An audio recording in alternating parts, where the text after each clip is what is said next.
Welcome to the 48th episode of Sawdust Nation Podcast with myself, Nick from NPG Creations, Josh from North Country Woodworking, and AJ from Crafted In NJ. And today, a special treat for everybody, all of our listeners. We have Mike from Veteran Wood Co. Hey, guys. But before we go ahead and get into the shops, let's go ahead and hear from our sponsor. Well, we wanted to send out a big thank you to Totalboat for sponsoring the podcast, Jtechphotonics, where you can get all your laser needs, and Orca Abrasives for some serious sandpaper. So we want to thank them. And Mike. Well, let's get into it. Mike, I've been waiting all week. Hey, guys. I was going to say, the world, we want to know, and the world wants to know. Josh's cat still wants to know. What is going on in your shop? Well, hey, guys. First of all, thanks for having me. I really appreciate the opportunity. I think, first of all, you guys have been doing this a lot longer than me, so it's like I feel like I'm in your presence. But we'll get right into the shop. What's going on in the shop? I have a bunch of those tactical gear stands, those CNC cut tactical gear stands that I got to send out. I have 5 of them that I'm staring at. One of them is made out of walnut plywood. The rest of them are made out of this Baltic birch. This is one of the center posts that I put together. It's all mitered together. So got to assemble these. And then I have, I'm doing some work for a concrete former pourer. He's a general contractor and he does custom concrete molds. And he asked me to make him out of all weatherproof MDF. He wanted different shapes of concrete molds. So I had to cut him these molds, and they're made out of this like weatherproof. It's called Xterra. It's an MDF.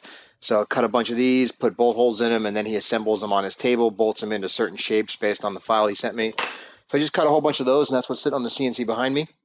And I had to do some laser cutting with the gear trays. These are going to be the foam inserts for the top of the gear trays. So I have a bunch of these put together. Nice. And my least favorite, which I hate doing, is epoxy. So this is a Lazy Susan. It's going to be a welcome home gift. It's going to be a 2-color epoxy pour. We're doing red, and then tomorrow when it's dry, we're going to carve into it and do black. So nice. It's going to say Ebeling. It's the last name, Ebeling. And that's about it. I've got a question about your MDF there. Tell me. All weather. So you can cut into it, and even the end grain or the end of it is not permeable, or it doesn't absorb water, or what? Correct. Yeah, it's got a higher percentage of resin that's in the MDF. Like there's different types of MDF. There's like an HDF, an MDF, an LDF. For my spoil board on the CNC machine, we use a very low density MDF, so it breathes a lot for the vacuum table to pull a vacuum through. If I was to use this as my vacuum table board, like I would get very poor suction because it's very dense. There's a lot of resin in there. Just by like tapping it, you could hear and feel that it's much harder than like a typical MDF. And the sheet probably weighed about 80 pounds, like a regular 4x8 sheet. Still costs the same as like a regular sheet of MDF, which is like, $300 nowadays. But this is it's what he requested. He said in the past when he does his concrete molds, and the molds are real thin, so they're going to be laid down on a melamine top. He assembles them this way, bolts them to the table, pours the concrete inside, takes the bolts out, removes the mold, and he's left with these 3/4 inch deep concrete forms. Wow, that's really cool. Yeah. Now I know I've seen in your stories, and I get a good laugh out of it each time. And this is real quick. Did your CNC do the epoxy pours like it does all the painting as well? Yep, that's one of the special tricks with Vetric, their new CNC epoxy pour. And I wish I could say it did, but unfortunately it didn't. This was something real quick. This was like a 1-hour project this morning. Also, the CNC did all the work. Was a Mickey Mouse coffee mug holder. Just to look. They wanted like a rustic tile look. This is just a single piece of plywood, and the CNC cut the lines to make it look like it was, tiling. And then we drilled the holes. CNC did all the work, and all I did was hammer in the. It really did. It drilled the holes. It cut the lines. It cut the shape of Mickey, and then I just hammered in. I cut down all my little dowels and hammered them in place with some glue. That's really nice. Yeah, it's pretty cool. Cool. Simple job. Little stuff. Yeah, I like and the that's simple it. Ones. I like the simple ones, in and out. Yeah, right. Sometimes the simple ones like garner you the most, return on investment from, you be able to buy the materials for it and knock it out so fast that you just killing the game on that aspect. Agreed. Yeah, these my least favorite of the projects I'm looking at are these tactical gear stands. While the CNC does cut the wood for me, assembling them and putting them together, making sure all the pieces fit together for when the customer gets it, because I flat pack it. So when they receive it, it's in a flat box, and they open it up. They have to put the post into the stand and make sure the cross member goes through for the gear to hang on. Everything's got to fit real nice. It can't be too loose, can't be too tight. So even though the CNC cuts the joinery, when I glue everything together, there's a tight tolerance there. So they're kind of a pain in the butt to build. Do you include instructions, or do you just tell them to figure I it out? do, yeah. Yeah, it's pretty basic. I have some letterhead that I type up, and then I pre-drill all the holes, and I'll leave the screws. There's only like 3 screws that go in the whole thing. I'll pre-drill all the screws. I put the screw in the hole and ship it with the screws in the holes it needs to be at, and then I'll mark with some tape on the assembly what needs to be removed and how it gets put back together. Nice, straightforward. That's some next level stuff, man. I'm telling you. Yeah, right. I've the farthest I've ever gone with including instructions is when I include a French. No, I'm telling you, when I include a French cleat, like for a flag or a shelf to hang, I write on the part that attaches to the wall, like screw me to the wall this side facing out. That's what I write. I got on one there. better for you. You want to know what I write on mine? What's that? Because we'd all get this because we're all vets, or most guys would get this. And then people, when they order from Veteran Woodco, they assume it's a veteran-owned company. So I'll write on the one that gets screwed to the material. Usually I glue it and I nail it to whatever it is that's staying there. And then I'll tape the other one, like we'll call it the female, to it, and I'll put remove tape. On the wood, the piece facing the wall, I write in magic marker, this side towards enemy. I cross out enemy and I write wall. So they see it and they give me, hopefully they get a little chuckle out of it, and I'm like, it's like Claymore Mine. Like, nice. Yeah, I totally get it, man. You know what? I'm gonna probably end up stealing a lot of your ideas tonight. So, okay, just a heads up. All right, guys, thanks for having me on. I appreciate it. This is actually a probe. We're trying to learn your secrets. There are none. Did no you? secrets. So you finished up a box this week that I saw on Instagram. Gone. It was quick. Beautiful. It was beautiful. Thank you. And you did those dovetails on the Rockler dovetail machine, or? Yeah, it's right here. Let me grab it. I got everything within reach. You're in luck. AJ, you should be looking at it's this. heavy. It's almost like the one you got. Oh yeah.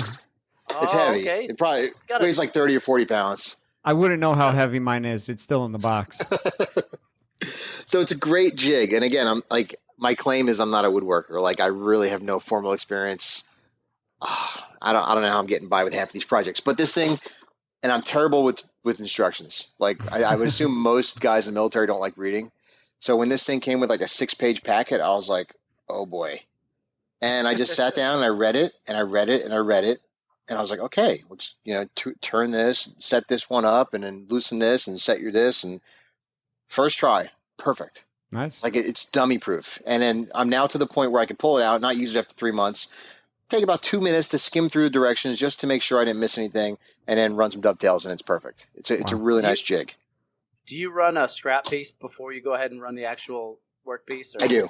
Yeah, I do. I usually just same type of material, same material. I just have a cutoff that I'm not using, and I'll just make sure that it works. I found I'm using oak less and less because oak tends to blow out a lot with router bits and dovetails. So my new go-to is ash because it's a really nice density. It's perfect. It's light. It's cheaper than oak.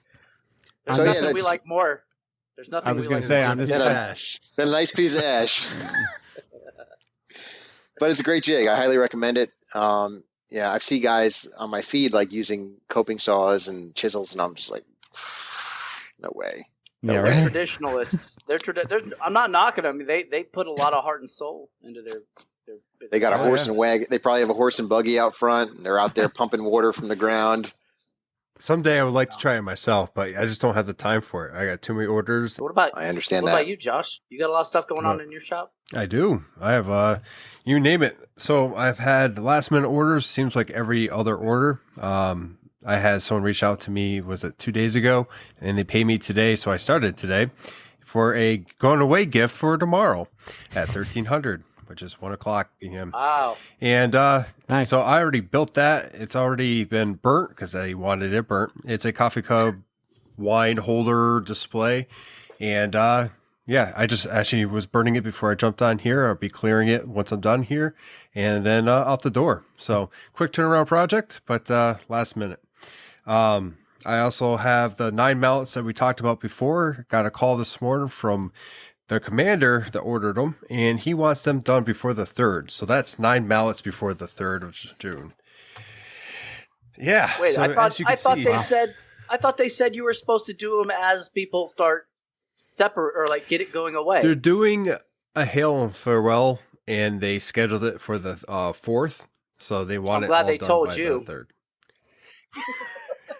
You don't Yeah, I think they're get gonna a conference call from the top 3, and they're like, "Yeah, so what's the possibility of this?" I'm like, "I'll try." See, these guys have been buying these mallets for me for a long time, and they've worked with me a lot, so I don't mind putting in the time for them to get them knocked out.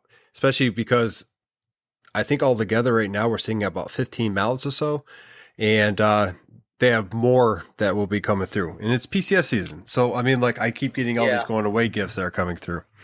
But the CC button works on everybody's email. I'm just saying. Yep. Yeah. I have on my website, and my header on my website, the first thing is big red letters, currently running an 8+, like plus sign, week lead time. Please email me directly for rush orders. Apparently that doesn't apply to military anything. It's like a week, 2 weeks. I got that box, that shadow box. I got ribbons on Tuesday, and she wanted it by Friday. And I was like, ma'am, like, wow. I have other projects. I have customers waiting. Like these tactical gear stands, like I have customers from like January. Yeah, because like 8 weeks, 3 months, 3 months. And people understand that, like, I'm busy. So, but yeah, she's like, and then I get these little Marine Corps detachments that are in different embassies all over the world, and 2 week heads up. Hey, we need this shipped to Guam, and I was like, or Brazil in 2 weeks. I'm like, that's going to take some time. It's going to take a little bit of time. Do they call you or they email you about this stuff? Well, it's both Instagram, believe it or not, because everyone has got Instagram, and email direct. So it's one or the other. So it's you get like that Instagram message from some random Marine, and it says, "What's up, Devil Dog?" You know it's coming, right? What's up, Rah? Yeah. Well, I thought I was getting, because some of these, I'll tell the guys, listen, I need some time. And then yesterday I had somebody message me, and he said, hey, what's your turnaround time right now? And he was a Marine in uniform, whatever. And I was like, is this one of my current customers that's waiting for an order, and he's just checking on me? So I replied back, and I was like, typically it's a 6 to 8 week lead time, but we can make an exception if someone's leaving. Like, what's your story? Because I can't just give him a hard no, because he might be a current customer just waiting and like checking on me. Sneaky. Yeah, you got to be careful. Sneaky. Yeah. How about Very you, vague Josh? with You your get, answers. right. you get customers like calling and checking or emailing you like, hey, just checking on the status. Every once in a while, I do have a long-term project that is from the beginning of the year. They recently reached out and asked about it. I gave them a deadline that I will hold to. But it's just been one of those things where it's been nonstop, someone reaching out saying, hey, we need it at the end of the week. So it's been hard to get to the customers that have been waiting, and I try to fit them in as much as I possibly can because, they come first. But these last minute projects, especially right now, I know will end, and I can get to the customers ahead of them. So it's priority right now. Rush orders, we talked about it last episode, I've been charging for because I just, if they want to pay extra for a project, that's fine. Yeah. I mean, you got to put other things to the side so that you can, start on that one. And, you're going to be losing a little bit of money because now you're going to be a project behind. And I haven't had anybody turn me down for it. Like when we talked about it. So how's that going out for you? Any kind of kickback on it? Actually, everyone's really willing to, spend a little extra to get their order in, which I'm, grateful for. I did get a little bit peed off the other day. I had a individual reach out like a couple months ago saying, hey, we need a project. And I'm like, okay, here's the prices. They reached out maybe a week ago and they said, okay, we need it by this certain date. And by that time I had like the weekend to build it. It was a flag coin holder I've sent, I think you guys, I'll be posting about later today. Mm-hmm. And they're like, we need it by the 24th. No later than the 24th. The ceremony's on the 25th. It's a Colonel's going away gift. It needs to be there, blah, blah, blah. And what are you doing there, Nick? I'm taking pictures. Story time.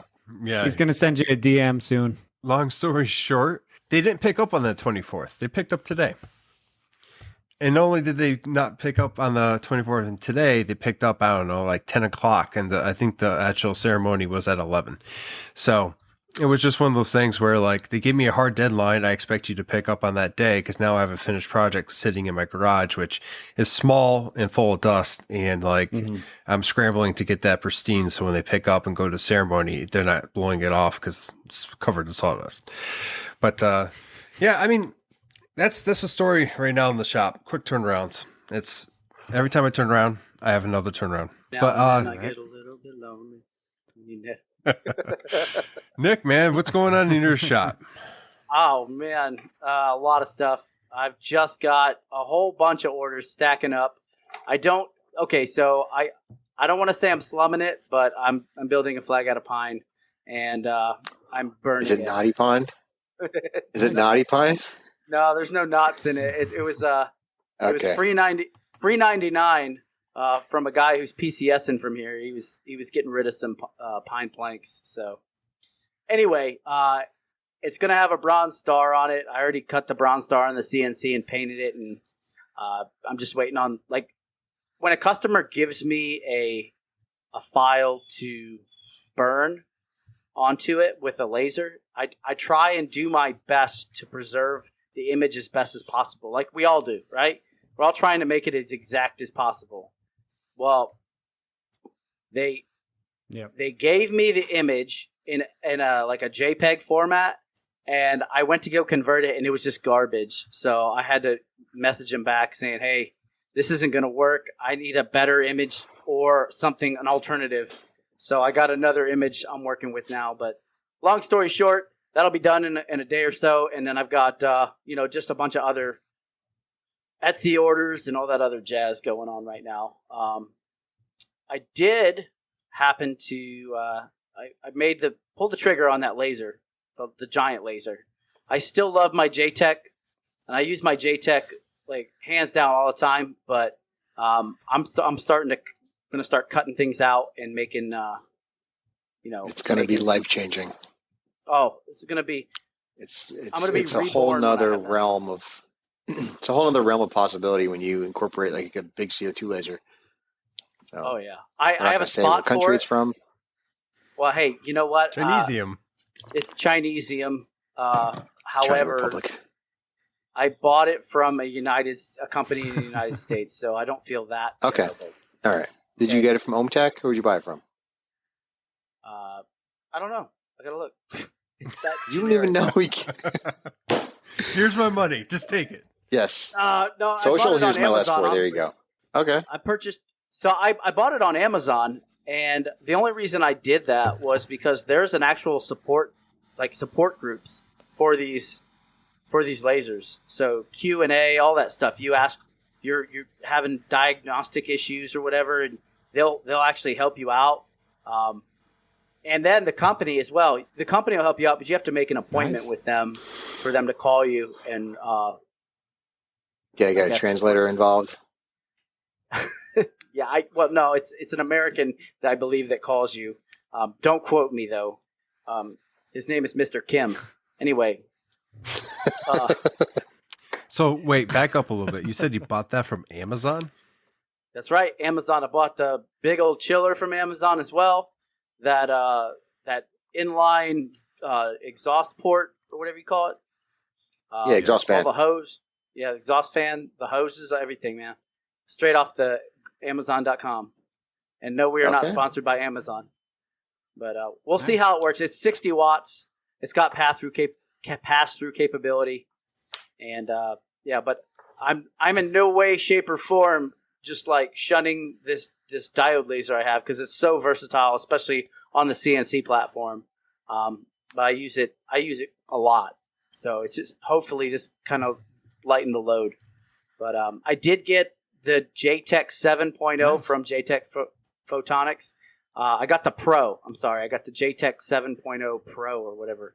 I'm running tests against the original 7.0 to see what kind of results I'm going to get. Right now, I'm having some issues. I got to adjust some settings, but there will be results on another episode of this podcast, just giving everybody a heads up. But other than that, I've been spending money like it's water, or going through money like it's water here in the shop. Well, you have a saw. Well, Sawdust gave me the saw. You didn't know that? Wow. Yeah. No, I'm just Oh, playing. They did not. they? They did not do that. They gave me the banner. They gave you the banner. No, he paid don't- for that too.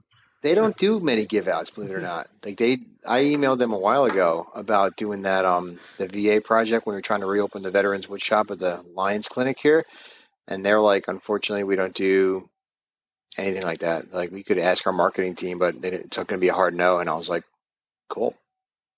That's. Yeah, I mean, it was I a hard- expect it. It's like Festal giving stuff away. They just don't do it. Then everybody's going to want one. Well, they do. There's a select few that have festival affiliations, but Sawstop's a big dollar item. True. $1. I was reading yesterday on the saw. It said made in Taiwan. I don't know if you guys have done any research on it, but it must be lying. It's got to be made in America. That's such an awesome saw. No, never mind. Anyway, that's all I got going on in my shop, guys. I'm just so super excited to have Mike here today. I have to say I've been a huge fan for a long time, and I'm like I started a fan club, so Veteran Wood Code. You were one of my first initial cool followers. Like, there's only a handful of guys that I remember, the first core group, and you were one of them.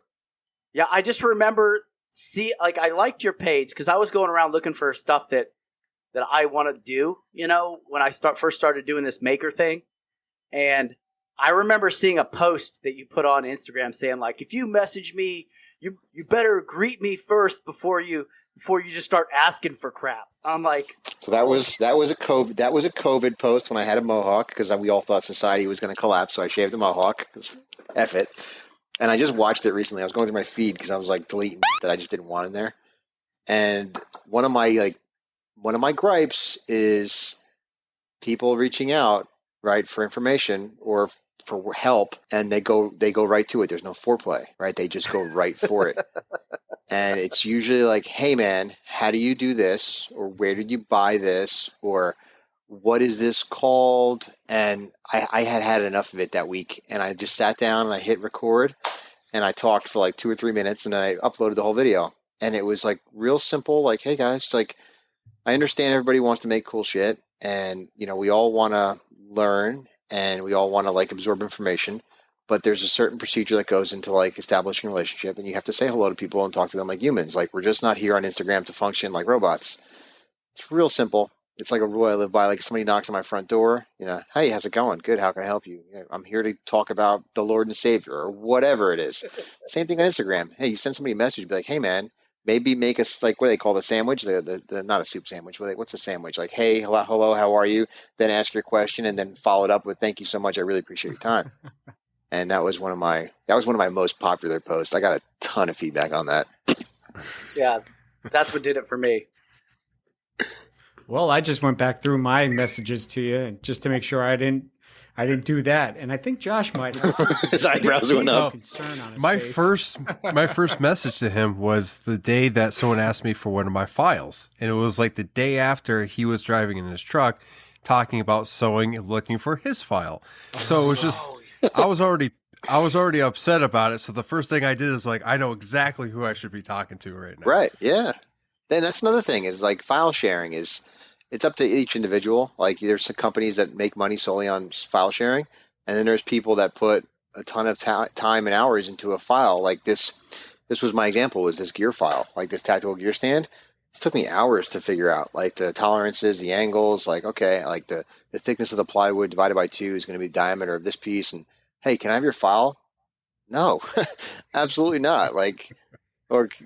Just get creative and make it yourself. I'm sorry, I don't mean to be rude, but if it was something I purchased, and I think the example I gave you, Josh, was the SWAT logo.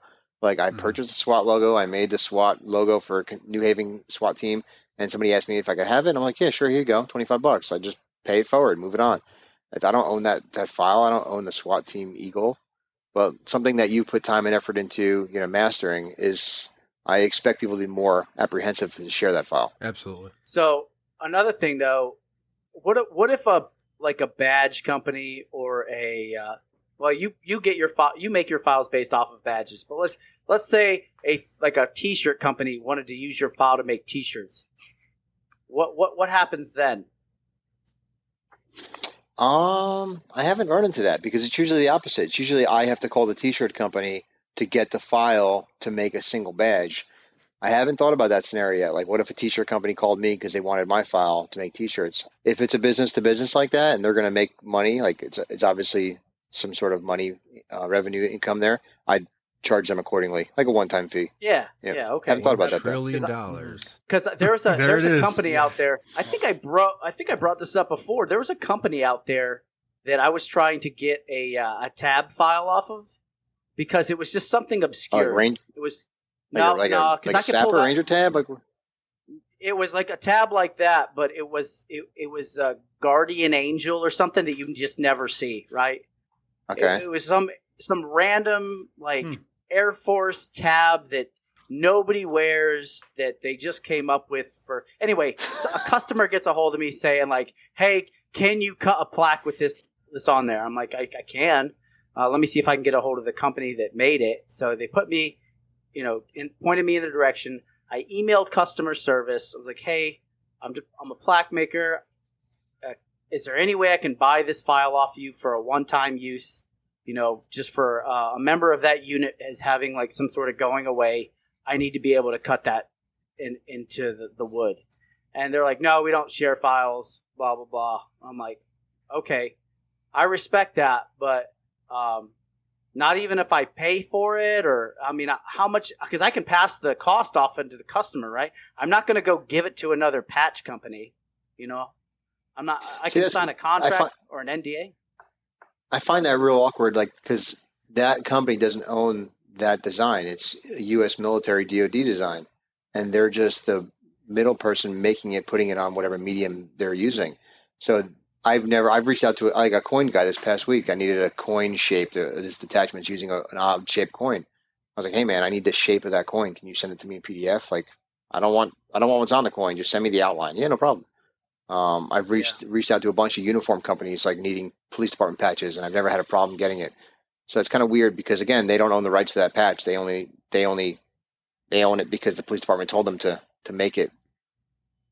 So I totally understand and I agree. I think it should be a shared file. It's a public design at that point. It's owned by the DoD. It's out there. In the future though. Yeah. In the future, reach out. Maybe I'll help you. Tell me. I'll tell you what I did. Here. So I got a little crafty with it. I used my CAD software and I recreated the design to make it almost a spitting image. Like there's very minor differences in it, right? And then I went ahead and I took a picture of the item and I posted it up on my IG. And I said, if anybody wants to tag the company. And I said, if anybody wants the file, email me. It's free. Oh, man. And that's what I would do.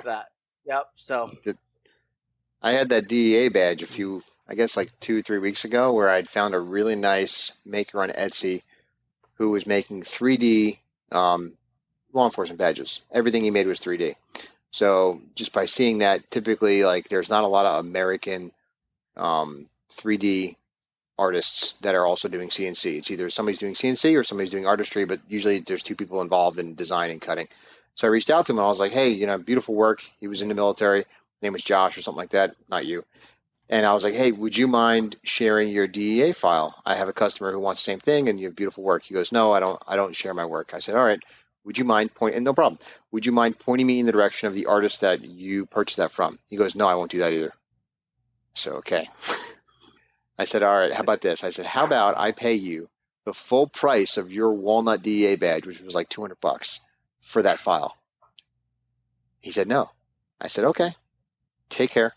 So then I found him on Instagram. I searched him, found him on Instagram, and he had maybe 20 followers. Wasn't a big Instagram user. I found an artist, made me the file, made the badge. Obviously, I sent him a message and I tag him, tell him I appreciate your help. Good luck, sir. Because if he had shared it with me, not knowing maybe the platform that I have, I would have given him a shout out. I would have promoted him, thrown him my stories, whatever. Oh yeah. Whatever, dude. Have a good day. It just doesn't make sense why people don't want to play nice. I mean, we're all in this for the same thing. I mean, we're not doing anything.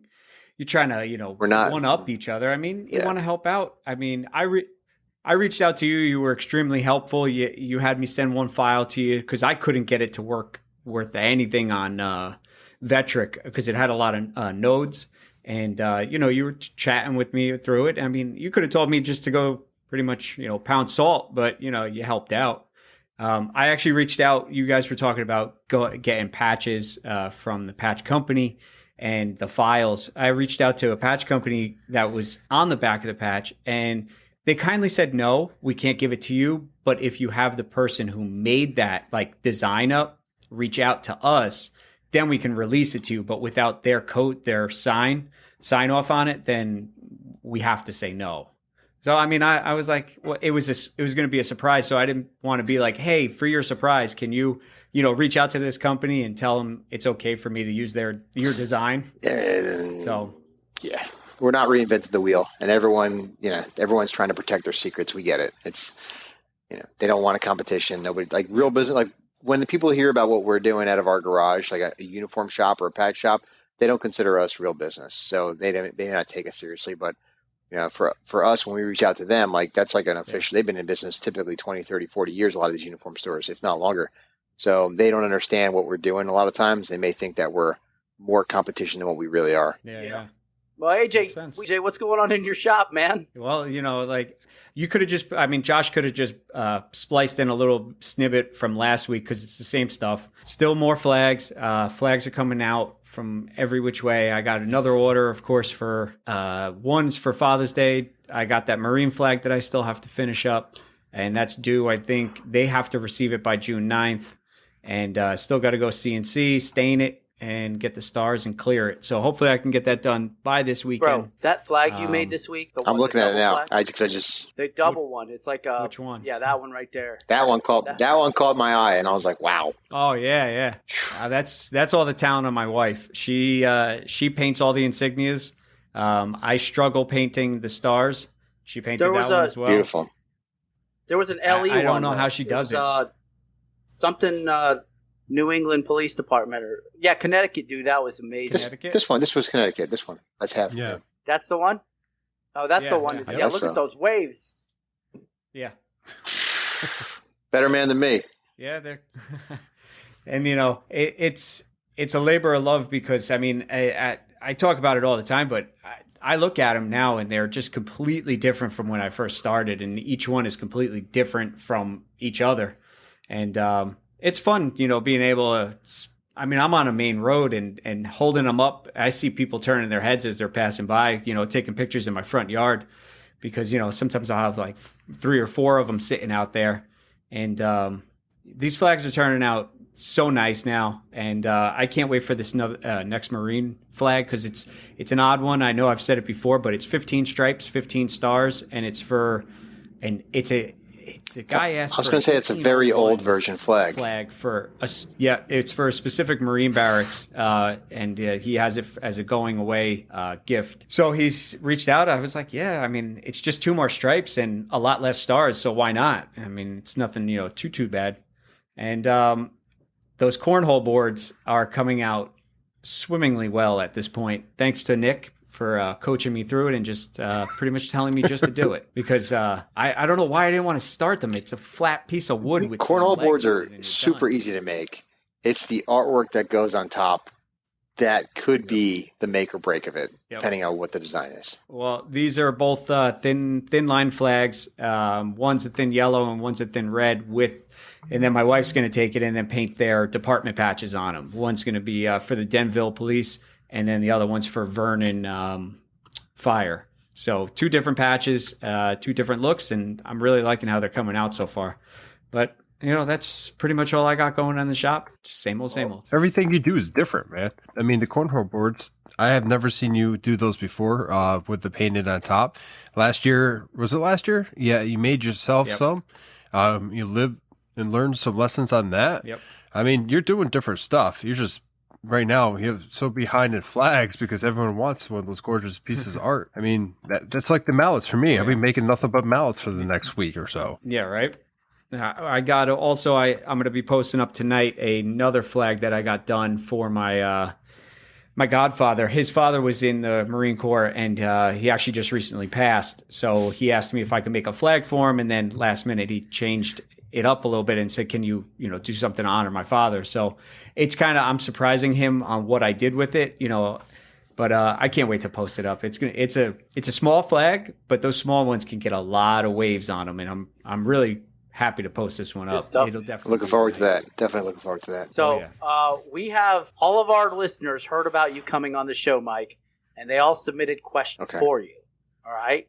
I'm just playing. We came up with a list of questions for you. We sent them to you, but everybody is interested, especially when they visit your Instagram page, and they know that you were a Marine, former law enforcement, and now you're doing this. They want to know, a lot of people wonder, how'd you get your start in the woodworking or the making community, and how long have you actually been doing it? Okay. So I guess we're going to get started. So I've been working with my hands my whole life. This is like my go-to answer, and I'll try to get it as detailed but not overly boring. Ever since I was a kid, whether it was skateboards, I was a skater as a kid, BMX, like I was always, working on my own stuff, cleaning my own bearings, fixing flat tires, building tree houses, building skateboard ramps, building full out like skate parks. And then that transitioned to me getting my license, getting a car, Ford Mustang. Let's make it fast, right? Headers, coil, spark plugs, intake. Marine Corps comes around. What do you want to do? I want to work on fast cars. Well, we don't have fast cars. We have jets. Cool. Let's work on jets. So then I was a jet mechanic for a couple of years, pre 9/11 and then post 9/11. I worked on prowlers as a hydraulic and structures mechanic, sheet metal mechanic. So still using my hands, using tools. And then switched over to the embassy security duty post 9/11 and took like a hiatus from working with my hands for a while. I actually got to a point in the Marine Corps where I was so calloused up and cut up from working in tight confined spaces on these jets. Like I almost couldn't feel my hands. Like it got that bad. Like I had cuts on all my knuckles, my calluses, and my cuticles were cut open. And I was literally like beating my hands up. Cause on the side, when I was off duty, I was working on my Mustang race car, which was just going to the quarter mile every weekend, blowing it up, fixing it, blowing it up, fixing it. So I was building my own motors. I was milling my own heads. I was always, trying to get my hands dirty, learning more on how to do it myself.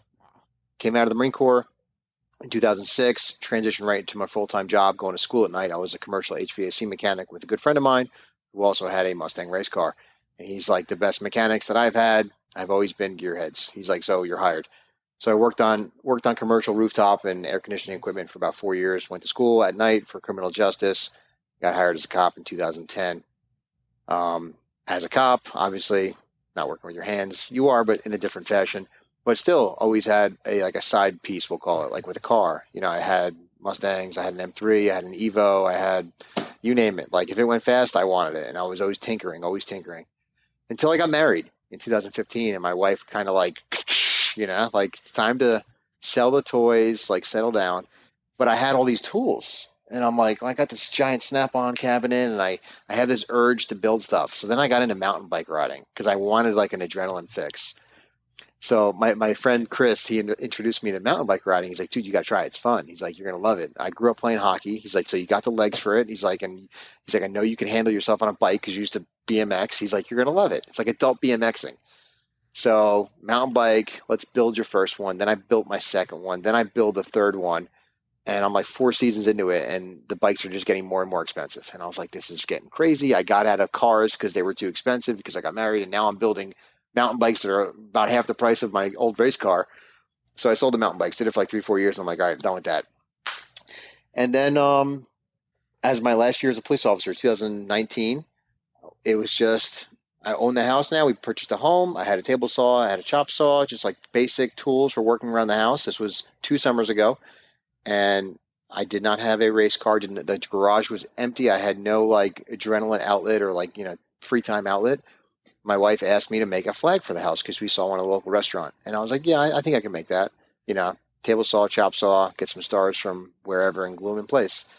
So I made the first one, came out halfway decent, posted it on Facebook or Instagram somewhere. And next thing you know, it's like, dude, make me one. Can you make me one? Can you make me one? Can you make a badge? Can you carve the stars? And I was like, oh boy, here we go. So carving the stars, this is going to transition to like the second question is who are my major influencers? Carving the stars led me to a lumber mill, which was down the road from here, which is Boardsandbeams. And at Boards and Beams, they have both a lumber side and they have a fabrication side.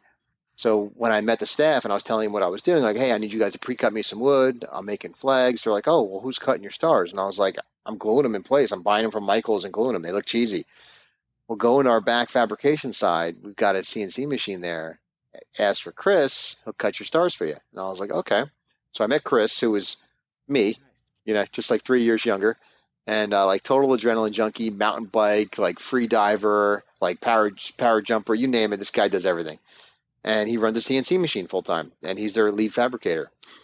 So I meet Chris, and I have Chris a couple unions. I give him some unions. I'm like, hey, can you cut me some stars? He specs them out on Vectric. He does the stars, toolpaths, and I'm like, this is amazing. Like, I had never seen a CNC machine in my life. I'm like, this is pretty cool. It puts it in place, turns the vacuum table on, does this thing. The machine does all the work. And did about 6 unions with Chris. He asked me to go scuba diving with him, and I was like, absolutely. He turns around and says, that you could buy your own CNC machine. Like, you don't need to keep coming here. Like, you've already spent enough with me where you can buy a small hobby level. I didn't even know they existed.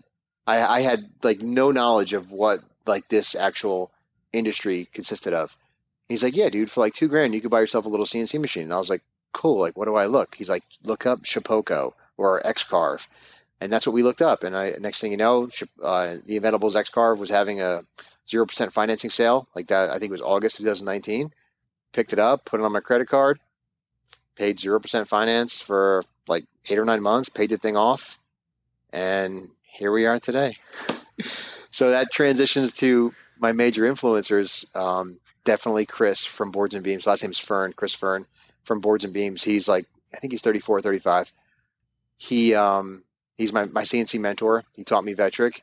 He's taught me toolpaths. He's taught me joinery. He's taught me a little bit of everything.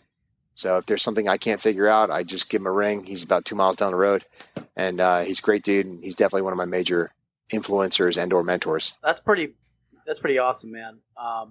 So speaking of him being your mentor and teaching you Vectric, you've actually branched out and you do YouTube lives now, right? With when you teach people how to use Vectric. Correct. Yeah, it's kind of funny because Chris does fabrication full time. Like, he's not only using CNC machine; it's one small portion. He's a welder. He does TIG welding. He does all kinds of fabrication. So the CNC is only like a very, very small portion of his job as a fabricator. Whereas for me, I'm not welding. I'm not doing metal work. I'd say the CNC is about 75% of my work. So he actually has turned around and said, dude, he told me, he's like, I'm very proud of you. He's like, I think you've surpassed me, like in Vectric knowledge. But yeah, I started hosting. The student has become the master. That's what he said. I don't believe him. I'm trying to be humble about it. But again, it's like I use it every day versus him who uses it only once a week. But at the time when I was first learning it, like, I didn't even know where to start. I didn't know how to open a file. Like, it was like I had never looked at a CAD program in all my life ever. So that, yeah, again, I'm now hosting I call it a bi-monthly or every other week webinar. It's a free Zoom webinar, and I'm kind of doing it twofold. Like, I'm doing it because I was getting so many requests on people asking me what I consider fairly simple questions regarding Vectric design. That there's videos out there, but in order to find them, you have to wait through like the monotonous, hey everybody, my name's Roger, and this is going to be a 3-hour video on how to draw a line. And I'm like, oh my God. So with COVID became the idea of, all right, everyone's staying home. Let's jump on Instagram Live. So Instagram Live became a thing on Friday nights where we sit down, have wine, we kind of shoot the shop on Friday nights. And then that transitioned to like people were asking me technical questions, which I'm like, well, I can't do that on Instagram Live. I need to have an interface on my computer where I can share screens with. So now we're doing the every other week Zoom webinars using Vectric. And I'm very careful not to call it like a Vectric webinar because it's not affiliated with Vectric. It's intro to CNC design using Vectric. That's just the program we're using, but it's not affiliated with Vectric. But with that, Vectric has since reached out to me after seeing a few of my episodes, and they've invited me to become a guest speaker at their annual conference this year in San Diego. Nice. Wow. So really excited to do that. Like, super awesome. humbled. I'm going to be there with some really big names in the industry. Like, some really big names are going to be there. And I get my own class for half an hour. But the reason I did this was because people were asking me really, again, simple questions through Instagram chat. And it was kind of hard to walk them through it via chat. So I would just, hey, delay the question, come join me on Thursday night, and then email me the file in the meantime, and we'll go over it with everyone else in the webinar live. And then when we're done, I'll email you the file, and you'll have it ready to go. So it's like, and the second part of that is obviously for business. I'm monetizing that. So I've now turned that into, if you want me on my own time when I'm not doing a weekly Thursday meeting, if you need help and it's like extended circumstances and you need help right away with a file, you can now go on my website. You can book a free half-hour time slot with me using Vectric, and we can go live whenever you want during the day, as long as you pay for the time, and we can do a one-on-one private, and I can build your file for you. I'll probably be hitting you up for that too, because That's awesome. I want to do some 3D carving, which I have never done. Now, you've used easel because you've had the Xcarve, and I use Vectric and export it to easel. And it's just, I've been watching your YouTube or your Zoom sessions, and it's been helping me kind of learn Vectric and kind of how to slowly transition into a program that had no knowledge about whatsoever. So awesome setting up those videos, because like people like me, I probably would have, I have the program. I have another program that's easy to use. Yeah, Vectric can be intimidating. Like, especially looking at easel and Carbide Create, Vectric certainly is intimidating.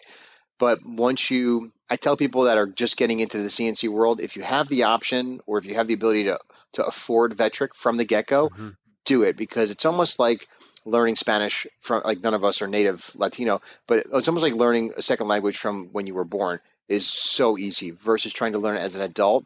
Now you're trying to juggle those two languages in your head and you're trying to decipher which one to use. Absolutely. Same thing with CNC design is like, if you can get Vectric from the get-go, do it, because you're going to be at such a faster pace than your equivalent person that's only using that, easel or Carbide Create at the same time span. Yeah. Yeah, I'll probably be hitting you up asking how to 3D carve, because I have engineer wings I want to carve out. So Very cool. Look forward to it. Next question, please. I got to give a shout out. I have a couple more influencers, and I definitely want to give a shout out to a couple more guys. So, Joe Schmidt from Waves of Grain. I'm pretty sure we all know who he is if we're making flags. He's a New Jersey boy. He's Jersey native. Joe has slowly become like almost a bestie of mine. Like, him and I are broskies. If he lived within an hour of me, we would definitely be business partners by now. We've already looked at spaces together in Toms River. We've talked about buying property. Him and I are on such the same page and like the direction as far as like what we want to do with the business. It's just we live a little too far. Joe has been such a creative and almost like a teacher. Like, he's like the Jedi master. Joe went to school for lean manufacturing. Like, that's what his like specialty is. Like, so he went to woodworking school. He's a Navy veteran, but he went to woodworking school and his focus was lean manufacturing. So Joe's able to walk into a shop or a process or any of your guys' garage and look at what you're doing, and he'll tell you, do this instead of that, and then do that, and you'll be able to do it a half an hour faster. So Joe was brought on as the director of the Greenbelt. Go ahead. And Sorry. Six Sigma training. They run that. Yep. That's a great start to have for optimizing your space and processes. Yeah. So Joe's all about having that one piece flow. Like, if you have a shop, it should be organized in a fashion where you're not walking back and forth, where you're only taking the one step to do both functions. So then Joe was brought on. His design is known like throughout the woodworking community. His flag design is very popular, and a lot of guys try to emulate it because it looks really cool. And he was brought on as a director of Flags of Valor to design all their flags, and then also to lean manufacture and to implement lean manufacturing down in their facility in West Virginia. So we did that for a year. Doing really well for himself. Had to come back to New Jersey because he's having a baby very soon, probably within the next 2 weeks. His wife's going to deliver. But he's definitely been a huge, both an inspiration, but also like he keeps me in check. Like, he keeps me as far as like organized and focused and making sure that I'm doing things in the proper order. And he's also taught me a bunch of new processes, that like things that I've never even known existed because he's been in the community for so long. Like, little things like, hey, dude, use this instead of that. And I'll be like, I didn't even know that existed. Like, what is that? And he's like, dude, just a different product, does the same thing, but it makes it easier. Oh. So Joe, Chris from Waves of Grain, Chris from Boardsandbeams, Joe from Waves of Grain. And then there's just been a bunch of other guys on Instagram who I've always had a time like to reach out to. There's this guy Adam from Graphics Manufacturing. Adam runs both a CNC and a vinyl print shop. He's in California, and Adam's been like an open source. His Instagram name is Graphics Manufacturing. I've had him on my live a few times. He's about our age, young cat from California, and he's a totally open book when it comes to like anything design related. He's one of the guys that I linked up with early on Instagram, and I find most of my followers, like most of the people that I want to follow, are doing things like way cooler than me. I'm not really following all the flag makers. I'm following the guys that I want to emulate, and I reach out to these guys, and a lot of them have been really cool. And so Adam from California, I don't know his last name, but it's been a big help. Nice, man. So, curious, what is your favorite thing to make in the shop? And then to kind of back that up, what are the things that you hate making, but you have to make anyway? So my favorite things, I love custom signage. Like, I don't have one product where I'd say, yes, I'm so glad this was purchased. It's my favorite thing to make. My favorite thing to make is something new. I don't like doing the same monotonous task over and over and over, even if it's starting from scratch every time and then completing it and shipping it out. That's why I enjoy doing like one-off pieces and custom 3D art. As sad to say, like the Capitol Police pieces that I had to make, unfortunately, like those are pieces I enjoy making, not because of what they symbolize, but just because the creativity that goes into them. I kind of have creative control over what I'm doing. I have my own timeline, and then I'm not doing the same motions over and over and over. So to answer your question, my favorite thing to make is something that's new and creative, and it kind of gives me the freedom to do what I want to do. Yeah, I hear you. It's it's always a pleasure seeing your feed pop up, your new signs, what you're doing. And I know you were talking about your influencers. You're a huge influence just because of the stuff that you're doing is incredible. And still want to work with HDU one day. Thanks, AJ. And then, but everything you do is amazing. So I just wanted to like slide this comment in there. I think that the thing that does it for me, anytime I see a project that you make, is that it's always clean. It's always like there's always the attention to detail that a lot of people kind of gloss over sometimes. Everything I've seen that you've made for customers that you've posted on Instagram has, I mean, obviously you're going to be aware of the imperfections in it because we're all aware of our own imperfections in our work. However, for me, my eyes, I always see the flaws in pretty much everything, and I see that stuff and I'm like, man, that's what I want to make someday. And I want to be able to turn out a product that looks like it's professionally made just like that. So anyway, kudos to you for that, man. AJ, you had a question. Thanks, I'm sorry for butting in. So, well, you before we started, you were showing off his wood. Oh yeah, dovetail maker, and then the also gear stands, the gear stands, racks. But the gear stands. But with that, I need to know: what is your favorite joint? Because we all know what Nick's is. Medicinal. It's medicinal. But this is a family show, Nick. So, in the course of you doing this woodworking journey, what is your favorite? So, that you've come to? I'm gonna have to revert back to like I don't consider myself a woodworker. I've only ever done the dovetail jig. Everything else has been like a simple miter joint or a butt joint. I just started using the Festool Domino, which is pretty cool, but I'm not really considering that a joint.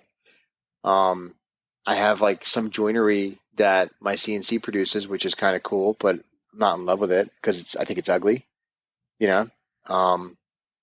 So reverting back, the dovetail is really as far as I've gotten as far as implementing a traditional wood joint, as far as we know it, like without counting the CNC. If we're not talking about miter joints, like on the chop saw, if we're not talking about just a simple butt joint. I don't think I can answer that question because I only have the one, which is the butt joint, the dovetail. It's just the one. It's the only one I've done. Hey, it's all right. I've done half laps, and that's kind of been it. So hearing that you're doing dovetails, and you're actually using your dovetail jig, which is making me kind of jealous over here. And I want to go. He's had this thing for almost a year. He's had this thing for almost over a year. It's been sitting in a box. Well over a year. Is it the Rockler one? No, it's still the same. Yeah. No, it's the Porter cable, and Almost identical. And the only reason I bought it was because somebody asked me one time, one person, one question, said, can you make a box, like a drawer with dovetails on it? And I went, sure, why not? They didn't say we want it. They just asked, and I bought it right on the spot. I got some questions for you then. Sports car related. Can you do this? Go ahead. Yeah. Sure. Anything that you want. Actually, before we get into the question, I got a question. You were talking about mountain biking. What kind of mountain biking did you do? Did you ride at Mountain Creek? No, so I did all cross country. Okay. I'm too top heavy to be doing downhill stuff. I'm just, it wouldn't work. So I did all cross country, like 40-miler, like endurance races. First season was on a full suspension. Second season was on a full carbon hardtail specialized. Was it 40? Was it 42 or what are the big wheels? Oof, I've 20, been out of it 28. What the big wheel? The new big wheel. And then the third season was full suspension S-Works. Nice. Big wheel. Yeah, like expensive bikes. And I love building them. Like half of the fun was building it. Like if I get a rise out of like cruising down the trail and seeing a dude who's got like a broken derailleur, and I can be like, I can fix that. Let's pull over and help this dude. I know I can fix that. And like my challenge is like trying to fix that derailleur or getting his gears back fixed or his cable back aligned. Like I think that's cool to be able to do that in the middle of the woods. Oh yeah, limited resources. You got to know what you're doing. Sure. I used to downhill, and when I was a youngin', and it was a lot of fun. And then eventually I got out of it. I miss it every once in a while. I'm only literally 10 minutes away from Mountain Creek, and I sold my bike when I moved here. But I was riding a Specialized V10. It had like almost dirt bikes like suspension on it. Oh yeah, it was 20 inches of travel. It had I think 10 inches in the rear and 8 inches in the front. And you got me at 4. So it was a lot of fun. So as soon as you said mountain biking, I was like, oh, I wonder if it was downhill or cross country. I could never do cross country. It was just what I was introduced to first. Mountain downhill wasn't even like a blip on the radar when I started getting into cross country. And by the time I heard of downhill, like you don't take your cross country bike to Mountain Creek. You just don't do that. Some people do, and the looks that you give them is like the looks and the damage you can do to the bike. Oh, yeah. So there's a skate park around the corner from my house. It's gorgeous. I could probably hit it with a rock. I think about going there often, but I know better. My knees tell me that I know better. My mind's telling me yes. Body. Yeah, my mind's telling me yes. Hell no. My knees are telling me no. Hey, so I'm going to transition now into one of our few final questions for you. But you've got, obviously, a load of tools in your shop. Which one or which few tools are your absolute favorites that you use on a daily basis? Or you don't even have to use them. You could just have them in a box underneath your desk like AJ, and it could still be your favorite tool. So I think my shirt has the answer written on it. If you can't see it, it's definitely a tool. It's a tool. The CNC machine. Yep. I couldn't imagine me being a traditional woodworker in the sense of not owning a CNC machine because it makes things so cool and so interesting. Like it really does bring the ability level to a whole different like tier owning a CNC machine. I couldn't imagine myself without it. And if I had to pick my favorite tool, it would definitely be the CNC machine. If I had to go smaller, I'd go smaller. If I thought about there was a time period where I might go back to law enforcement. Would I sell a machine? Maybe. But I would definitely get a smaller one, like just to have, same capabilities, just a smaller Q machine. Which model is that? Yeah, that machine is amazing. It's a Stepcraft. The model is the Q408. So it's a full 4x8 machine. It's got a vacuum table. It's fairly expensive. It runs off 220.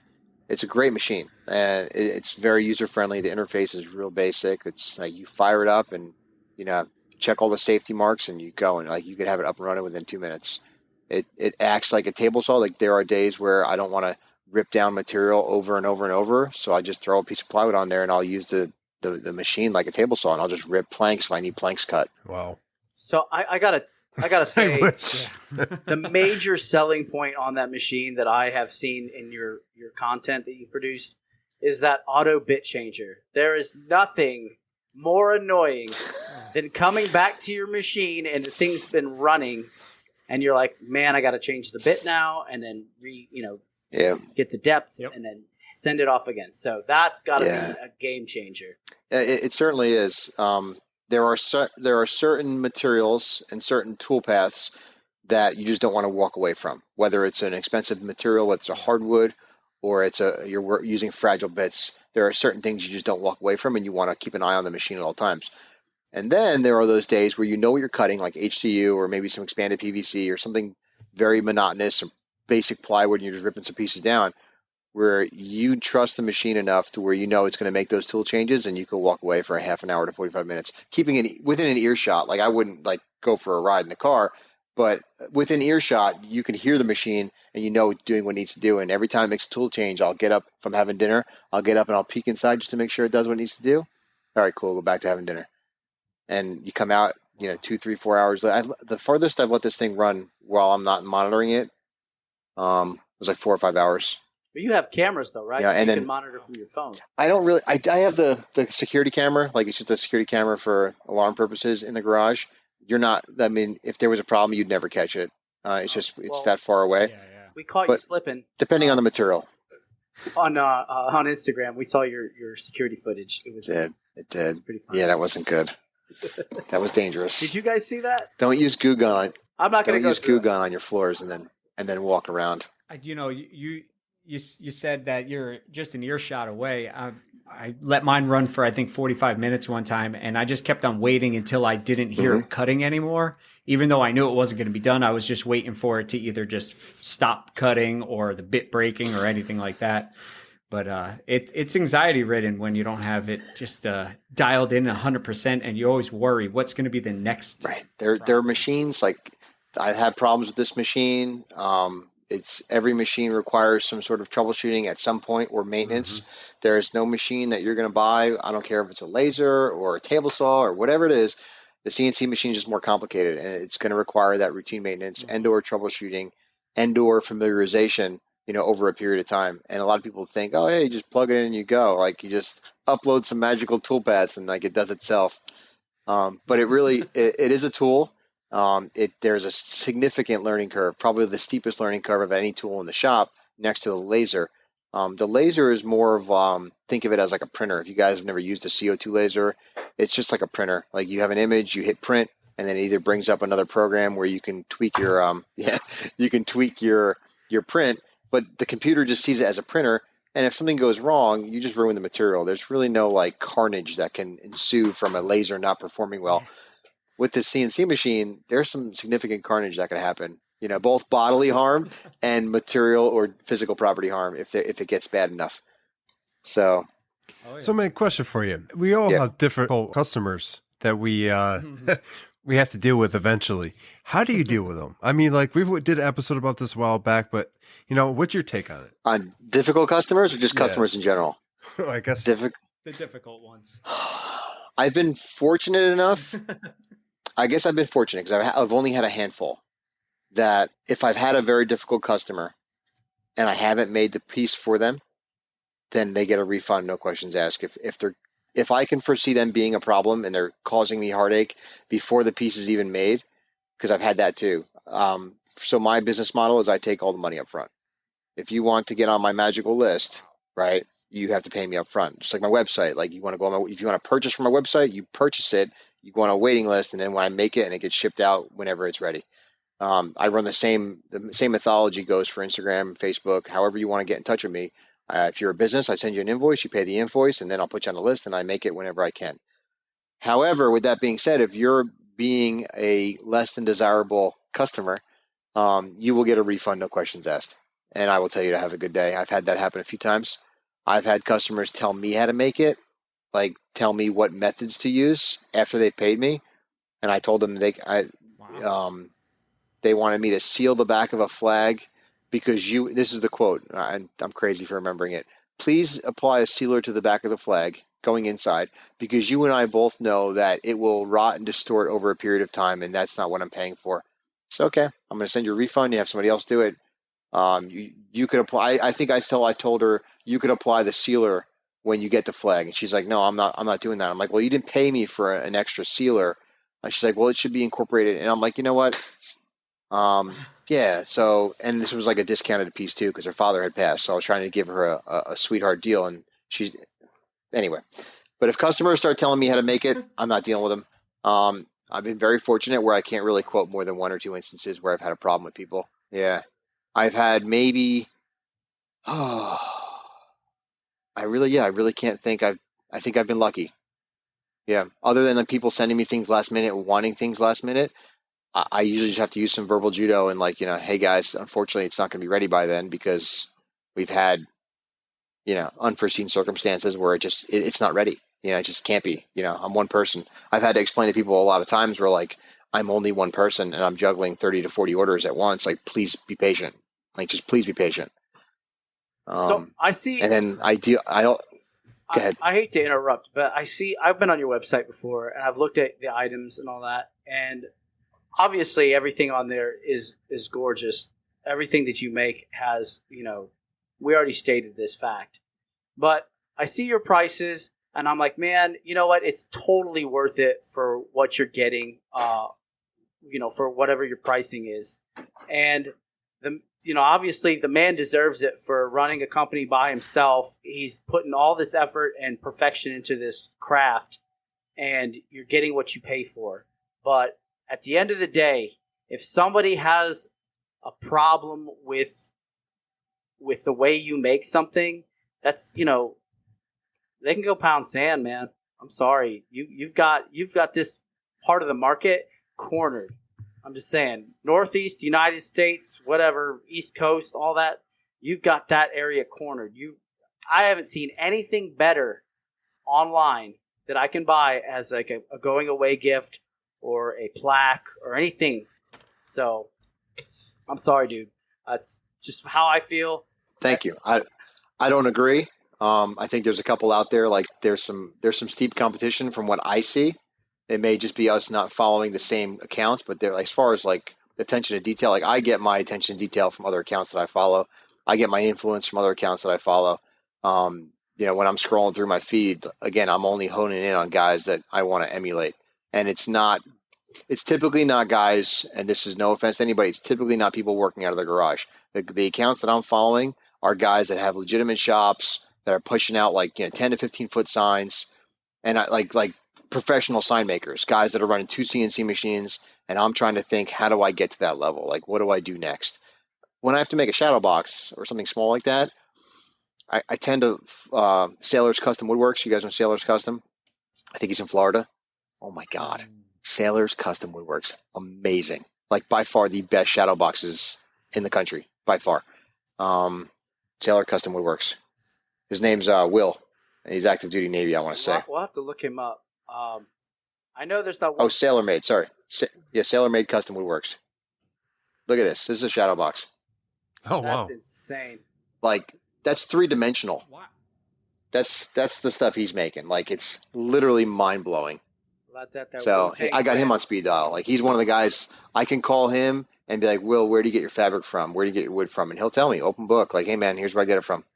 So, but thank you. I really appreciate that, Nick. One more quick question about you being the one-man band here. And I know you say you're about 30 orders deep sometimes. How do you manage all those orders? Like, is there a system that you use in order to keep track? Because I know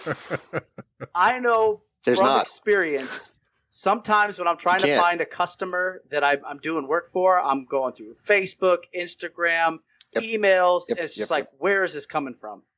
All right. So here's my system. I try to navigate everyone from Instagram and Facebook, right? For this year, I've been focusing on, if you want to give me money, this is an idea you guys can take. Anybody can take this. This is a free idea. A lot of the stuff I'm doing is custom.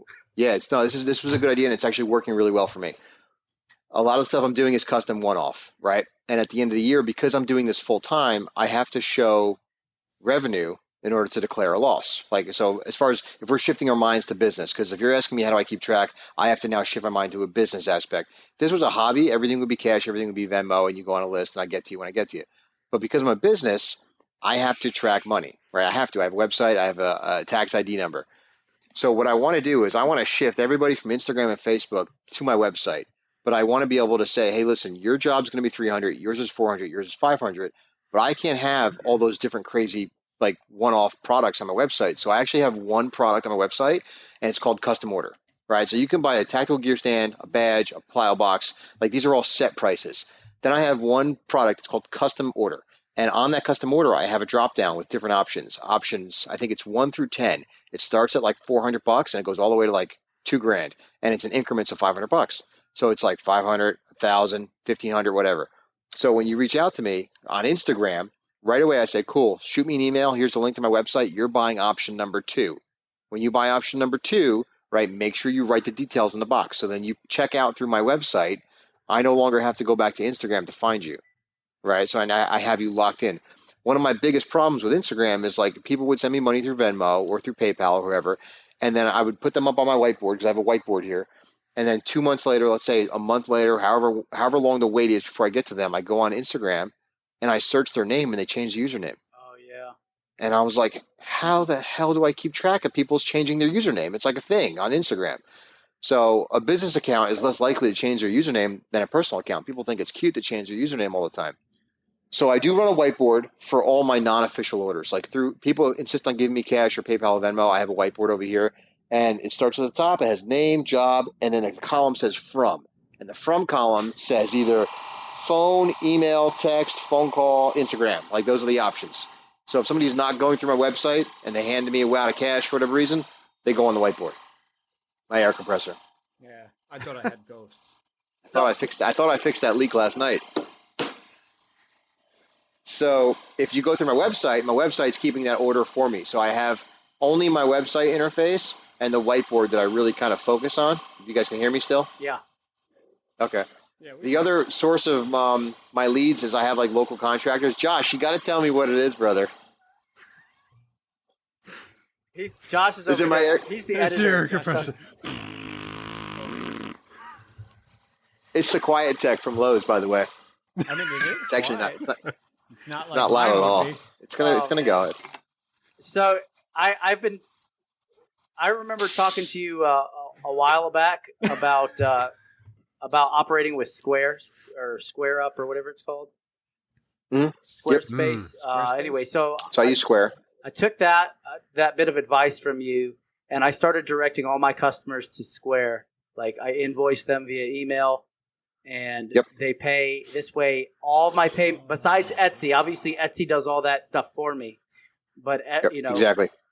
Square Up or whatever, Squarespace takes care of tallying everything up to taxes, all that stuff, so I don't have to worry about it anymore. And it's been such a relief since I got my LLC, just to not have to worry about it. Anyway. Losing track of orders is certainly one of my like nightmares. Like I've actually had a couple nights where I've laid in bed and the lights will go off and I'm closing my eyes and I go, oh yeah. And I remember like this one-off conversation I had with somebody via Instagram, and they sent me money, and oh my God, it's due tomorrow. And I'm like, oh God. Take for example, Mickey, that was due on Thursday last week. She texted me this morning because she hasn't paid me, so therefore she's not on a list. And she's like, hey, where were you? I was here on Thursday with the money. Didn't see you. Shit. Well, she didn't go on a list because she didn't pay me. So typically money corresponds to getting on some sort of list, whether it's – I don't keep track of Square either. Square is an invoice app that I use. If I need to like invoice the government, like the DOD or whoever, a base, a unit, they get an invoice through Square. Or I have like a card reader, which you can carry around if you wanted to, where you could like enter in a manual thing on your phone and do a card manually. But for the most part, I try to get everyone off social media to my website because the website is going to keep everything chronological order. It's an authentic charge. You can issue a refund if they want to dispute it. They can dispute it. Like it's a very official way of doing things versus Venmo, PayPal, Zelle could be problematic if you start getting involved with taxes and the IRS. Like it could be a problem. Oh yeah. So well, this year was like my first full year in business. Like this is like another business thing. And my accountant was like, dude, you need to declare everything. He's like, they're going to look at you. He's like, they're going to look. He's like, I'm not saying you're getting audited. He's like, you need to declare everything. He's like, I don't care if it's PayPal. He's like, everything but cash. He's like, cash is cash. He's like, but PayPal, Zelle, Venmo, you name it. He goes, if you don't declare it and they find it and you have an LLC, you kiss your business goodbye. Yeah. Yeah. Wow. So anyway. Anywho. So I really like your shirt, Nick. I just realized that you're sporting. That's right. The Run sporting one of my T-shirt. shirts. You can get yours on veteranwoodco.com today. So take a Thanks, look Nick. see on veteranwoodco.com. He has some beautiful things if you're looking for shadow boxes, plaques, or signs, and also T-shirts. He's got a lot of cool T-shirts up there. Apparel. I got hats. Hats are hanging back there. I'll tell you what. I picked up one of those the community over competition. Oh, that's something I shirts. want to talk about if we could. That's like Good. Yeah. it's a quick Yeah, go ahead. tangent. So I'm not sure when I'm going to hit the green light with it, but part of the whole Vetric thing was giving back to people because I was getting a lot of requests. There's a young man I work with. He's in Colorado. I met him on the Inventables forum like a year and a half ago. He was looking for parts for his Inventables, his X-Carve. He had like a little 500 millimeter X-Carve. And then when I met with Eric from Stepcraft, when I purchased my machine, Eric had an Inventables X-Carve at his facility that they used to model the Stepcraft machine, the first like D series off of. Like they took one, they did some R&D on the Inventables, and then they made their initial D series Stepcraft. So I asked Eric what he was doing with his machine. Eric's the director of Stepcraft in the United States. Eric's like, nothing. I have no use for it. I just used it as a model essentially, but now I need to get rid of it, but I can't sell it because being the owner of Stepcraft, selling an Inventables wouldn't look right. So I was like, cool. Can I have it? He's like, what do you mean, can you have it? I was like, I want to give it to somebody. So Eric agreed to give it to me. No charge. I paid for shipping. I created it up and I shipped it to this kid in Colorado. The reason I shipped it to him is because when I picked up the phone to talk to him, because he was having a hard time texting me over the forums what he wanted. When I picked up the phone to talk to him, it was very evident, and I'm going to try not to cry, that he was severely disabled. And he runs a CNC machine all day long because that's the only thing he can do from his wheelchair. So he was really frustrated because his machine that he had from Inventables wasn't being supported by them anymore because it was a much older version, and they just wouldn't send him anything any new anymore. So Eric agreed that, I kind of strum on his heartstrings a little bit, and Eric's like, yeah, send it to him. Like, that'd be cool. So that got me thinking, like, I know there's more than one disabled woodworker out there. Like, there's got to be a ton. And part of doing the whole, Josh, pay me $30 for 30 minutes of my time to do a private Zoom meeting, it would be to monetize the idea to raise money to donate towards disabled woodworkers. So AJ had mentioned this. There's this shirt that I have on my website now it says community over competition. There's a little logo on there. And the description of the shirt says all proceeds from this shirt will be donated towards the Disabled Veteran Woodworkers, Disabled Woodworkers Foundation, whatever. It's something I want to start, and it's not official yet, but it's just, I kind of got a bunch of guys on board, like some really significant woodworkers, like 200,000 plus followers, like Keith Johnson Woodworkers, and a bunch of guys from Bourbonmoth, the Bourbonmoth crew, their whole podcast. They've all said yes, we want to be involved. Matt from Matt Boltner Woodworking wants to be involved. Leslie, what's she doing? Crates. What is she? Creamcitycrates. And then Toolstoday also agreed to be a sponsor. That every time somebody comes to us, like if you find yourself getting a phone call or a request for help or whatever for woodworking, you say, yes, I can help you. So AJ asked me to help him. I helped him out, no charge, whatever. Here's your tool path. I'll do his file for him. How do I thank you, they say. How do I thank you? Whether it's me, whether it's Matt, whether it's Keith, whether it's Sam, people are always asking us, like, hey, man, I really appreciate your help. How do I thank you?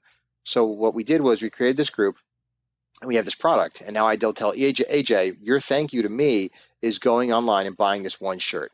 And all the proceeds from this shirt go towards a fund, which we then do a quarterly drawing, right, depending on how much money we raised, and then we donated a piece of equipment or a piece of safety equipment to a disabled woodworker in need.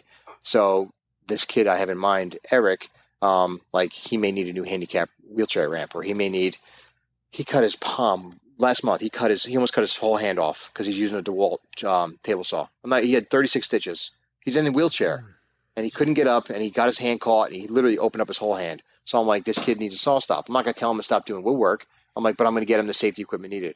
So the premise of it is have a product on the website where all the proceeds from that product go towards a fund, and then whether the time is going to be quarterly or annually or biannually, we then donate the money. And anybody in this woodworking group, and there's a number of us, there's like 12 of us, can nominate a person in their life, whether it's somebody they're mentoring or somebody down the street or a kid they know or somebody on Instagram.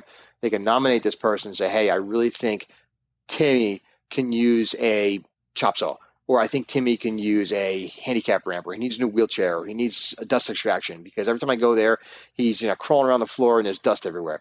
So that's what we're trying to do. It's like and I picked community over competition because it's this saying that gets thrown around in this community that we're in right now, the woodworking community. You hear people say it, but very rarely do people put their money where their mouth is. And I'm all about actions speak louder than words. So if we're going to be shouting off community over competition, then let's actually, put your money where your mouth is and see how much community you really want to help. And that's kind of the premise to raising money to donate towards disabled woodworkers. That's awesome. I when you said to go there, as soon as I saw the shirt, saw what it was for, and the saying behind it and the meaning was just what drew me to it. And I knew right there, it was it had to be purchased because I want to give back as well. And it's awesome to hear the story that really came from how that all came about. And this is it was really you were it tore me to pieces, because I was texting this kid. This is a stranger on the internet. I was texting him, and I could tell that his text was broken and it was kind of unreadable. And he's like, just call me. So I called him, and it was, I'm not going to mimic him, what he sounded like, but I was like, right away, I'm like, this is why I'm having a problem understanding him. And he was definitely American. There was no accent involved. And I was like, okay, all right. I've worked with disabled people before as a cop. I understand what they sound like sometimes. This is definitely somebody with some disabilities. And then the kid was using Vectric 3 years prior to me. He does this every day. He just does it at a snail's pace. He was in a terrible motorcycle accident. He's got no fine motor skills. Both of his hands are clamshelled closed. And he just loves making stuff. He makes flags all day long, and he sells them to local businesses in downtown Colorado. So all the money that I'm raising from doing private Zooms or purchasing this shirt is being put in a fund, but it's on pause right now because we have to get a nonprofit established, because there was another group that was doing this a few years ago. There was a group that did this a couple of years ago, and they raised a ton of money, and it became problematic at the end of the year with the IRS because it was a lot of money raised, and it was kind of vague as to where the money came from and who was actually donating it, because there was no legal entity involved for a nonprofit. So right now we're working on forming the 501c3, still undecided on the name. I want it to be unique, but I have we've got about 10 guys, 10 significant names. I'm the lowest, on the totem pole as far as significance, as far as followers are concerned. Some of these guys have 50, 60, 70, 200,000 followers. Significant accounts, guys that only do this full time, and their full time revenue is based off YouTube. They're like, yeah, I'm in. So because you can only imagine, Keith Johnson Woodworking, he's got 300,000 followers. How many requests for, hey, how did you do that? Do you think he gets a day? Probably gets a dozen. So if he said, hey, I'll tell you, but you got to go buy this shirt on my website. So every maker will have this shirt. It's not going to be only my website. Keith's going to have it on his website. Matt will have it on his website. So when you go to Matt, you say, Matt, dude, how did you do that? Matt's not going to tell you to go to me. Matt's going to say, I'll show you how to do it, but you got to buy this shirt off my website. It's going to cost you $25.99 or whatever, $28.99. Matt shows you how to do it. You thank him. You go on his website and you buy his shirt. It's going to have his logo. On the back of it, it's going to say community over competition, whatever fund. You buy it, that money goes in a pool, and then we deliver that pool towards a gift or a donation to somebody in need. That's awesome. Wow. That is awesome. That's a great concept. Now, if you're going on your website, what T-shirt exactly is it that you're talking about? You talking about the Maker Community Project T-shirt that's on there? That's the one. Yeah, the Maker Community Project. So that's the one. You go to his page. He has a link tree. Go ahead and click on his shop. Go to apparel, and if you look on the third page, bottom, there it is. Why don't we put a link to it on our now? Thanks, Josh. Let's put a link to it in our podcast notes. This way, if any of our listeners want to buy a T-shirt, they can just go onto the podcast, click the link, and then make their purchase. In fact, I'll Thanks, send you guys. the link right now, Wow. AJ, to put in there. He bought it. You weren't kidding. No, I don't kid around that. Look at that. Cha-ching. It's my favorite noise. Mine too. Guys, thank you so much for having me on. I really appreciate this. This was a lot of fun.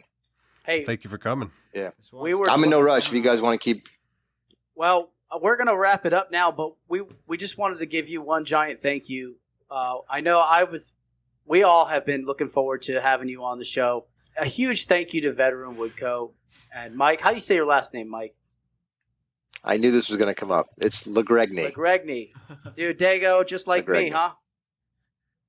That's it, brother. All right. LeGregny. And we got AJ Camarado over here too. The Perfect. three Hey, three guys. Italians, and then a Polak. I'm Josh. Ski. All right, but Yes. anyway, if we're gonna wrap it up now, I would love to thank our sponsors once again. Let's go ahead and give a huge shout out to Totalboat. Thanks for supporting this podcast. Visit www.totalboat.com for 15% off your order. Use promo code Sawdust Roll Nation with it. Pod. Is it 15 or 20%? I like it. No, 15. It's 15%. That's right. And we would love to also thank Orca Abrasives for 10% off your order. Go ahead, head to their website and use promo code Sawdust Nation. And lastly, but not leastly, I want to thank Jtechphotonics for making this episode possible. You guys are the real all-stars. Visit them at www.jtechphotonics.com. Get your laser on. All right, AJ. Well, if you want to get a hold of us, you could reach myself over at Crafted and NJ. You could reach the lovely Nick over at NPG Creations. You could reach that guy Josh over at North Country Woodworking. And if you want to reach Mike or even check out his website to pick up one of these shirts, check out Mike over at Veteran Woodco on Instagram. And if you listen to us on Apple Podcasts, leave us a 5-star review because Josh's cat will have something to say about that, and you don't want to know. And then leave us a comment, and the higher the star rating, the more people we get to reach with the Sawdust Nation. And if you want to get a hold of all three of us at the same exact time, which will be awkwardly weird, you could reach us over at Sawdust Nation Podcast on Instagram. And last but not least, if you want to send us a question, you could send a voice memo to sawdustnationpodcast@gmail.com. All right. And June 8th, folks, it's going to be our huge live event. That's going to be our 50th episode of the Sawdust Nation podcast. We will be doing a live event on YouTube. We're going to have Morgan Hopp from Microjig on. We're going to do tons of giveaways. You name it. Woodpeckers, Microjig, Black Diamond Pigments. We got Totalboat, Rockler, a whole bunch of people, slew of prizes on board. So make sure you're there, 8 p.m. Eastern Standard Time. You got Mike over here holding up his Rockler sign representing. And Josh. Just start bringing all product in the screen. Yeah, right. That's all I got for promos. Josh, Well, how do we go we out, gotta- Josh? I don't know. I think we should ask Mike. Do you got any last words? Final thoughts. No, guys, I just no final thoughts. Just keep up the great work, keep up the good content. I really appreciate the opportunity, and I look forward to watching more in the future. Well, thank you for You coming bet. on. Thanks, guys. And with that, I think it goes something like WNBC. something like that, or go out Good and night, shop, America. make some sawdust, and Sawdust Nation. No. Okay, so it's Nick usually with a warm I give him embrace. a warm mouth hug here. It's going to say, all right, everybody, take care of yourselves and each other. Until next time. And then AJ with the... Oh, bye-byes, everybody. And then me with go make some sawdust in the shop and Sawdust Nation out.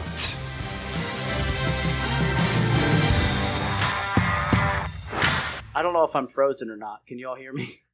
There's a we can hear there's a you, and now we slight can see you. delay. All right. That's All right, normal we're with with this him, every so week, don't worry so- about that. And anyway,